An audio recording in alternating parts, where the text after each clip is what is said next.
Numerals के लिए आपको कुछ टर्म आपको रिमेम्बर रखनी है। रोमन न्यूमरल्स है क्या? जब भी आप आपके नंबर सिस्टम को किसमें चेंज करते हैं? अल्फाबेटिकली ऑर्डर में, तो क्या कहलाता है? रोमन। जैसे 1 को आप किससे डिनोट करेंगे? आई से, 5 को बी से, 10 को एक्स से, 50 एल से, 100 सी से, 500 डी से और 1000 एम से। अब इसमें कुछ टर्म्स और हैं कि मान लीजिए आपको 4 लिखना है, तो 4 क्या है? 5 से एक कम है ना, तो क्या लिखोगे? आई, ध्यान रहेगा।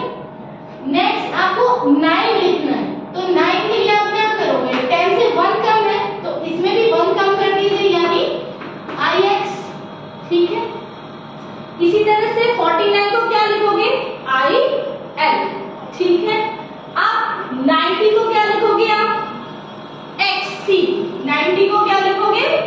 एक्स सी, क्योंकि ये 100 से 10 कम है, तो x कम किया यानी क्या हो गया?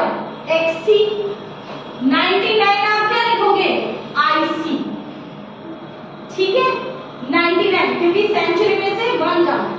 ठीक है, इसी तरह से 500, जब भी आपको 400 लिखना हो तो क्या हो जाएगा? 500 से 100 कम यानी क्या हो जाएगा? C D. 400 को आप क्या लिखेंगे बेटा? सी डी, ये ध्यान रखना है। अब आपके पास 1000 एम है ना, अब आपको 900 लिखना है, तो 900 क्या हो जाएगा आपका?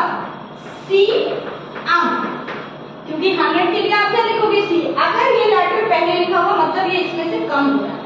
ठीक है, इतना ध्यान रखना। नाउ अब आपको इसको असेंडिंग ऑर्डर में लिखना है, तो सबसे पहले इनको आपको पता होना चाहिए ये है क्या। तो xi मतलब 11, ठीक है, x का मतलब 10 और v मिल गया तो क्या हो गया? 15। अब x 10 और ये क्या है? 6, तो ये क्या हो गया आपका? 16।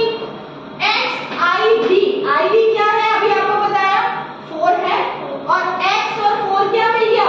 14। ठीक है, अब xx क्या हो गया आपका? 20। तो जब भी आपको असेंडिंग लिखना है मतलब लीस्ट सबसे पहले आएगा, तो सबसे पहले ये आ जाएगा, आफ्टर दैट ये वाला। ठीक है, उसके बाद ये, फिर ये, फिर ये। अंडरस्टूड? ठीक है, नेक्स्ट आप इनको ऐड करना है, तो आप पहले देखो xx क्या है? 20 है, और 20 में फिर ये 8 लिखा हुआ है साथ में, तो ये कितना हो गया? 28। ठीक है, प्लस x का मतलब 10, ix का मतलब 9, तो कितना हो गया ये? 19। तो दोनों ऐड होके आपके पास में कितना बन गया? 47। अब 47 कैसे लिखोगे? 47 को आपको क्या लिखना पड़ेगा? 40 प्लस 7। अब 40 के लिए आप क्या लिखोगे? अभी आपको बताया 40 के लिए क्या लिखोगे? XL। ठीक है, तो 40 के लिए क्या हो गया आपका? XL। अब उसमें 7, तो 7 क्या होता है? VII। याद रह जाएगा? ठीक है, इस टाइप से आपको सिंपल नंबर्स में ब्रेक करके और फिर आप आगे सॉल्व करोगे। ठीक है, नेक्स्ट आपका थर्ड क्वेश्चन है, ये सॉल्व XCI। XC क्या हो जाएगा आपका?